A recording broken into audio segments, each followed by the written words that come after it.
Okay, so hi everyone. Thank you so much for the introduction. As said, my name is Brooke Harrison and I'm the project coordinator at Georgian Bay Forever. So this presentation is going to focus specifically on Phragmites. However, it can be used for any invasive species that you guys are working with.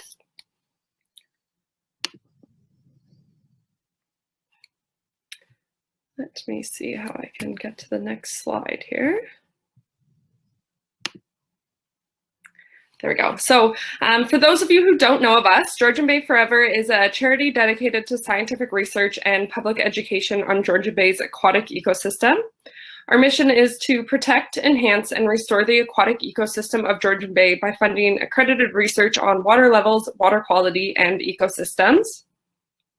This presentation will highlight the importance of yearly mapping, developing a management plan, and establishing who will control each stand and using what tools. It will highlight successes and challenges we have faced and how any small group or organization with community and municipal support can control Phragmites at the community level. So in 2019, we changed our program name from Management Plan to Eradication Plan. We know that eradication is possible on the shorelines, and we are very close to achieving this. To ensure our program is successful, these are the 7 key components that will lead to a successful program that we have identified. So the first one is planning. Whether your planning is on day 1 or year 5, planning is important to ensure a successful program, one that is willing to evolve and change to go with the times. Your plan should highlight the success and challenges you are seeing, which is why it is important they undergo yearly review. Securing resources will continue to always be a challenge for organizations, big or small. The need for consistent funding is lacking, which makes the planning quite challenging. Yearly mapping is very, very important. You cannot properly plan without knowing what you are dealing with. Mapping also allows for early detection to make sure any new growth is controlled immediately before getting out of hand. When we map, we measure the size, the density, we take photos, we measure the water depth, and we just take notes of anything that will be important for years to come. This then leads into our individual site plans we have developed. So every stand is different for treatment, which is why we have developed an individual site plan for every single stand. For us, we are dealing with sandy shorelines in southern Georgian Bay to the Canadian Shield towards Parry Sound.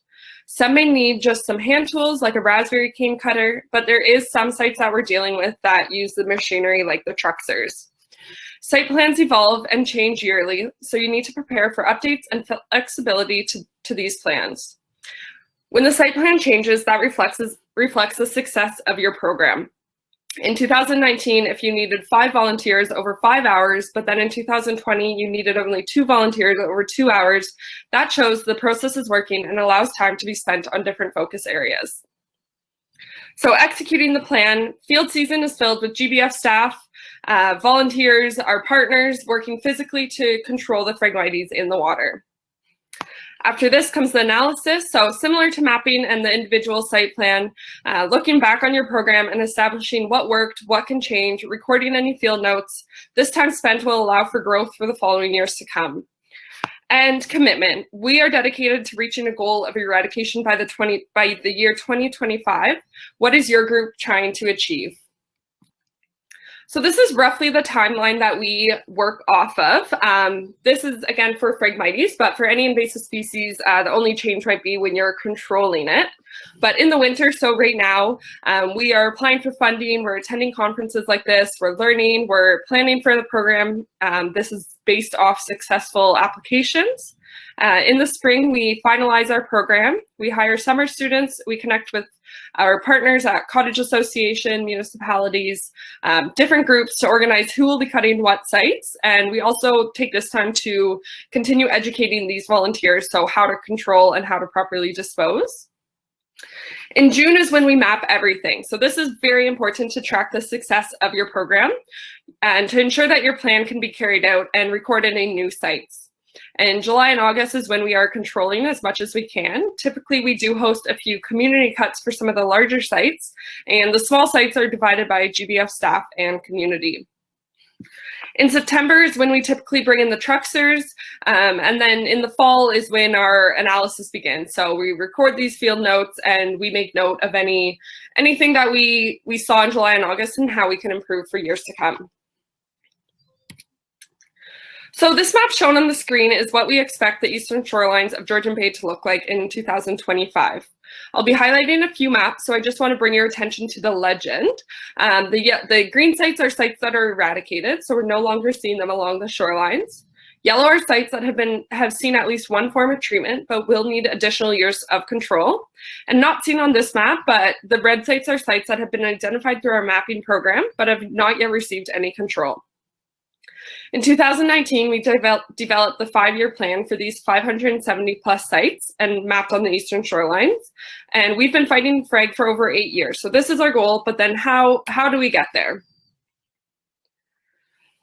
This is a map comparing 2019 and 2020. So this is showing that the process is working. So as you can see, the green are sites that are eradicated, yellow are sites that are under treatment, and red are sites that have been mapped but are yet to receive control. So you can see in 2020, we really progressed this year and are seeing more and more sites in this green eradicated monitoring stage. We're seeing the sites that are not yet eradicated, we're seeing in the under 10 meters squared. So every site is kind of separated to under 10 meters squared and above 10 meters squared.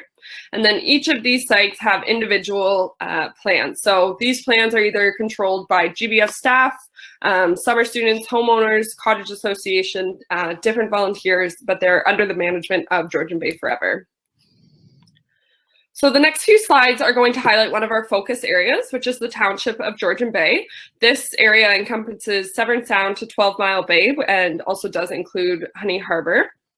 Our hope for this program is to be completely controlled in the coming years by the community. However, at this point, we are still seeing stands too large for our aging cottagers to control.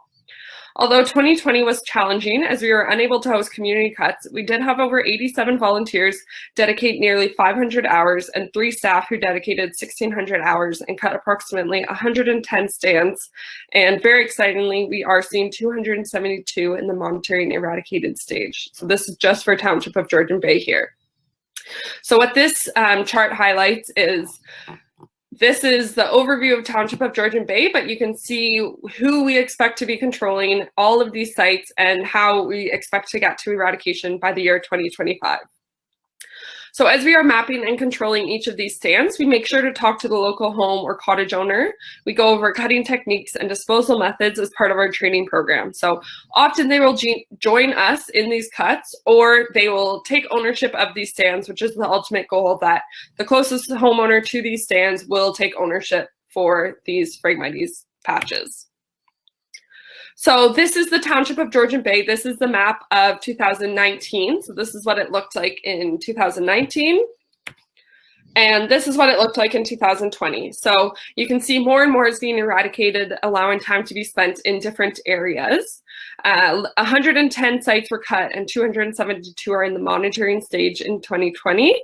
However, in 2020, we did map 132 new sites, but it is important to note that these aren't new sites. They are just newly mapped areas for Georgian Bay Forever. However, now that we're seeing other areas more in the eradicated stage, we are able to spend time in these new areas, new to GBF areas, which you can see in the red is down towards Port Severn. However, if funding is achieved, they will be included in our 2025 management plan. So this is specifically for Township of Georgian Bay. This is what you can see for our plan for 2025. So you can see nearly all of them are in the eradicated stage. And at this point, they will be controlled by community members. So even if 1 or 2 stocks do come up, the local cottage or homeowner will be able to go out and control that area and also ensure that no new sites are developing. So how is this done? It is done in many different ways. As I said, every single stand has a different management plan. So this is just some of the ways they are controlled. And these are some of our images from the 2020 field season. So as I mentioned earlier, we do separate the sites from under and over 10 meters squared. Smaller sites are recommended to have 2 community volunteers for safety reasons, and they may take 1 to 2 hours of control. For medium sites, we task these sites these sites to GBF staff who help with the community members, and they can take anywhere from 2 to 5 hours. And you can see there's different tools that we can use. In the bottom, we see there's hand cutters, and then we also do use the still cutters as well. For these massive sites that we do still have a few left on the eastern shorelines. We do work with the IPCC truxers. So in 2018 and 2019, they were brought to Honey Harbor at Lily Pond, and then this year they were brought to Tay. And in just 3 days, we did remove over 50,000 pounds of frag in Tay Township. So as I said earlier, we do work with many different volunteers and the community members to control some of these sites. Some additional successes just to highlight as to how we have had success in our program. We do have a tool rental program. So this is if community members are interested in removing Phragmites but don't have the proper equipment, we do allow community members to borrow some of our tools that we have, and we have ordered additional tools to make sure that anytime someone wants one, they can have access to this. A big one that we've really benefited from is the community frag buster group leaders. So Georgian Bay is obviously a very massive body of water, and we cover a very large area in this program. So each community along the shoreline has a lead who is well known in the community and is the go-to person for GBF and to get information across to the community members. So in the spring, we meet with all these community leads. We give them the sites that they are expected to control so that they have time to distribute to the local homeowners that they're aware of, to make sure that every site is controlled in the upcoming cutting season. So this is part of the planning process that we really focus on in the spring. Partners, as we've heard so much today, making connections is very important for successful invasive species management. We work closely with Ontario Parks, Parks Canada, the MTO, Bin City, different municipalities and different community groups and partners in the area, with everyone working toward the common goal of invasive species control. And then lastly, just education and learning. So by attending events like this, by talking to different community groups, by talking to different organizations and associations, we can all learn from each other. We share our successes, we share our failures, and that way we can really achieve our goals that much faster. So just to wrap up, I want to briefly bring it back to focus on the strengths that GBF has been able to identify for a successful community-based program, one that is working on a budget. So thorough planning, securing resources, yearly mapping, individual site plans, executing the plan, analysis, and commitment is key to the success of our program. And I hope that some of these ideas and management strategies can help your organization in a successful eradication program. GBF has been working with Phragmites for the past 8 years, and this program has taken a lot of time to develop to where it is now, but commitment, and we've really starting to see some of the successes, and we are at over 50% eradication along the shorelines for the eastern shorelines. So thank you so much for joining us today. Thank you to the OIPC, and I'm really excited for the conference next week as well. I touched briefly on the work we are doing at a broad level to help empower other community groups. But if anyone is interested in seeing a full copy of our 2020 report, please do get in touch. The 2019 is on our website, as well as any other information that may interest you. Our focus is the eastern shorelines, but we know Lake Huron, Georgian Bay expands past this, which is why we also understand that roads are linear vectors, which is why we are working with the MTO to prevent spread to the north of us. It is crucial that we're all working together in unison, which is why conferences like this are so important.